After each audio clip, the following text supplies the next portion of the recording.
Hey guys, welcome back to our channel, Funtime Crafts 24/7. This is actually an updated review on the sizzix Big Shot switch.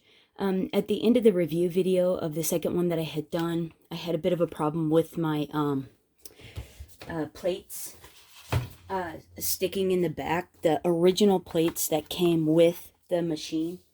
I was putting a die through and they stuck in the back and I had to pry them out of the back. I thought it was something that I had done, maybe fed the plates through crooked. And in all fairness, I was tired because I had done a review before. And the night before, I was really tired and that sort of thing. And I thought, it's probably just a fluke. I probably did something wrong. But I'm going to tell you right now, my first assessment of this machine, if you saw the original video that I had to take down and I unfortunately deleted because I was going to repost it again, is actually accurate for the machine that I have. I've actually, after I did the review with you guys and continued to fiddle around with it, I've had nothing but problems with the bigz dies plus the plus size dies, and I cannot use my sizzix 6-inch cutting plates in this machine. They literally get stuck either way I put them in the machine, and you have to pry them out. It is so hard. And I'm actually going to show you what happens when you put these through. The other thing is for confirmation, because I did my research and I thought I had when I, originally posted that video. You are actually supposed to be able to use the, any of the, thinlits or any of those types of dies, even the intricate ones, you can cut with them face down. That original one that I did and I had all frustrated that came with it, that intricate one, it should have cut. And I will post a video of a lady using it face down and cutting, and she pulled it up and it came out clean. So the first reaction I had to that and mine not working at all no matter what I did, and it also should have worked with the crease pad, and it, or not crease pad, the chrome base or precision cutting plate, and it did not work with that, guys. That's the thing we have to remember. So no, it did not work. And no, this thing does not work. I also continued using it with the multiple types of dies, especially like the Heartfelt Creations ones, because they're super intricate. And this is basically the result. And I even compared it with the Anna Griffin. I was kind of trying to fiddle around that if I was going to cut things out, I might as well figure out something to put together, with the different. This is a Crafter's Companion die, but this one is, for the most part, this one was actually cut with the Anna Griffin one, because that was the only one I could get to work. These were all Anna Griffin. These here, though, with all the pieces still stuck in there and you can't hardly get them out, this is with the crease pad with the sizzix machine. I couldn't even get it to do with the switch, the Big Shot switch. I couldn't, and see, like, you're having to rip it out.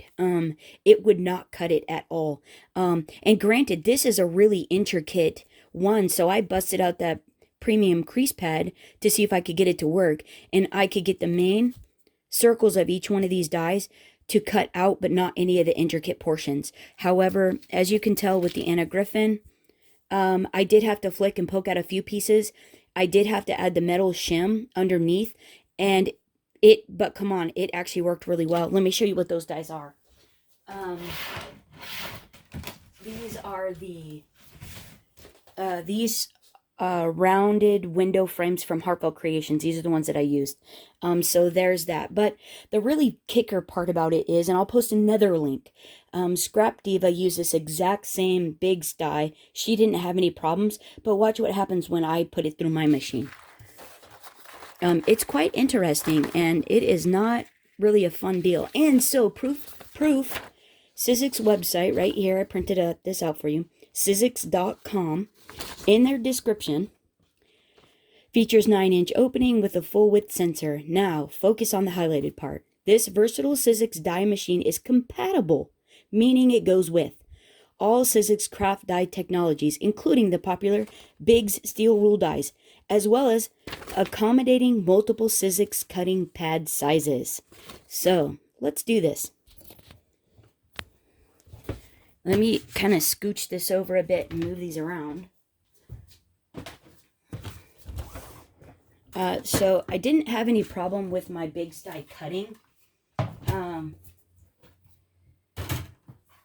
And how you'd stack this up, let's follow the directions that are included in the box.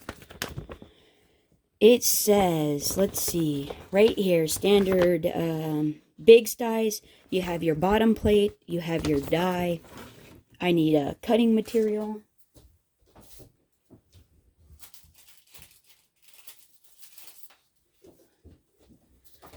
Placed on top.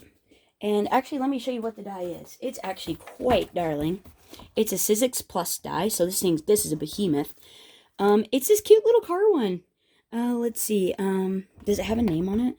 Car and tree die. And it is so cute. I thought this would be super fun to make a wreath out of. A little Christmas wall hanging or something. Decorate it all up. How cute, right? So, anyhow, so now we have our cutting material. And then last but not least, you add your top cutting plate. Like so. Let's do this. Power on. Every single time I run this in, trying to be careful to make sure I am straight, that there's a gap on each side. It's not feeding in crookedly. And I have to push it in from the back. It won't even take it. And then you'll hear it clunk.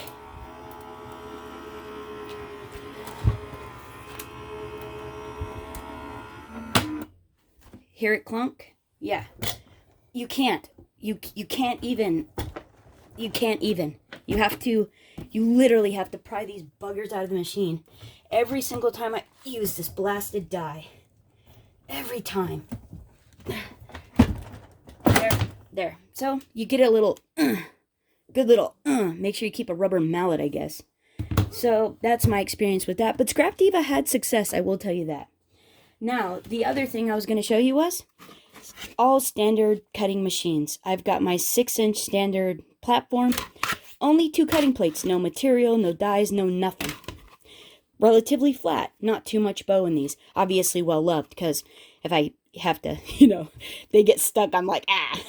I don't want to ruin the ones I have. Well, actually, this is the one I'm using, but anyhow. Watch this. It's taking this much easier than that one. No, tons of gap, not crooked, not scraping across the edge. So that's not a factor at all. Listen for the clunk. Oh, it didn't clink. Maybe it's done. Nope. Look at that. Stuck. The crazy part that made me do this video was I foolishly ran them long ways. So you had like this much. I had to get John to yank him out of the back of the machine. So guys, imagine if there was a die in here.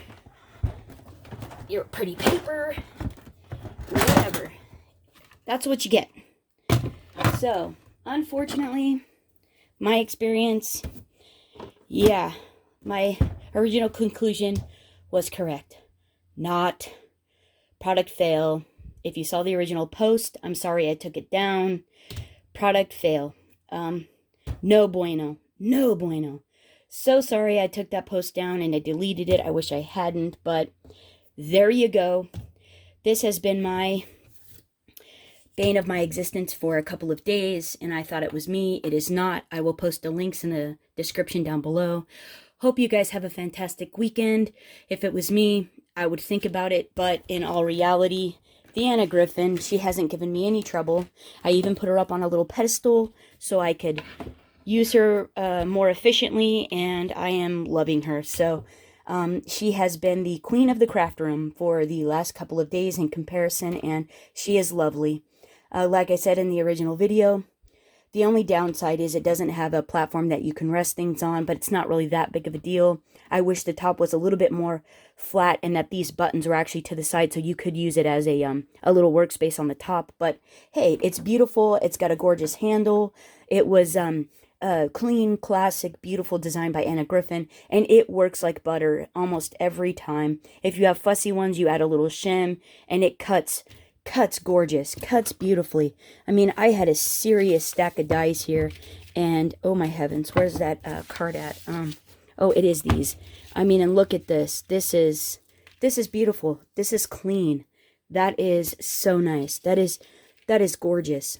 That is just beautiful. And this is Crafter's Companion. These wonderful little foliages. These are just a generic KS Craft die. So you have 3 different die companies here that she cuts beautifully. So they're not even Anna Griffin dies. They're everyone else's dies. So Crafter's Companion, like KS Craft and another generic one off Amazon. Heartfelt Creations, all beautifully done, well executed. So yeah, she's a keeper. She's a keeper. Anyhow, yeah, just wanted to give you an update. There it is. That's my experience. Hope you guys are having a better weekend, and I would definitely think twice about it. Watch a lot of reviews, do your own research, and there it is. Thanks for hanging out, and happy crafting. Bye-bye. I forgot, guys, I was going to also give you a solution. So if you got a problem, hopefully there's a solution, especially if you're going to complain about it. And for this one, this is the fix. If you get you're using your machine, yours, when you get it, it works absolutely beautiful, blah, blah, blah. Down the road, you have issues. You're using your fun little 6-inch plates. They're going through, everything's working beautiful, you're on your honeymoon vacation with it, and then all of a sudden, oh crap, they're stuck. What do I do now? How do I get those out? I'm not strong enough. I don't know anyone that could come over right now and help me out. So here we go. What you do is you take, hopefully, if you're using those plates, you should probably have, you know, if you got these, hopefully these don't get stuck on you. And if they do, generally, for the most part, they're large enough you can pry them out. It will take you a little time, wiggle them back and forth, and they'll eventually come out, because that's what I did. But if you get this one stuck and you ran it through long ways, there's not hardly enough to grab onto. So here's what I'm going to show you how to do. Take your large plates, stack them up. Stack up your large plates to where the end of your plates is not past, right? Because what you're going to do is you're going to actually use this as a push bar, a pry bar to push these out. So here's what you're going to do. You're going to stack them up to where they're all even at the end like that. And then you're going to allow it to go through. Once they come out, grab them, but take these back. So then that way you can reassess the situation on whatever happened or whatnot. But you're not sitting there having to struggle to get these out. So problem averted. Plates are out. You're good to go. There's a solution for my whining and complaining. Hope you guys have a great weekend. All right, thanks. Bye.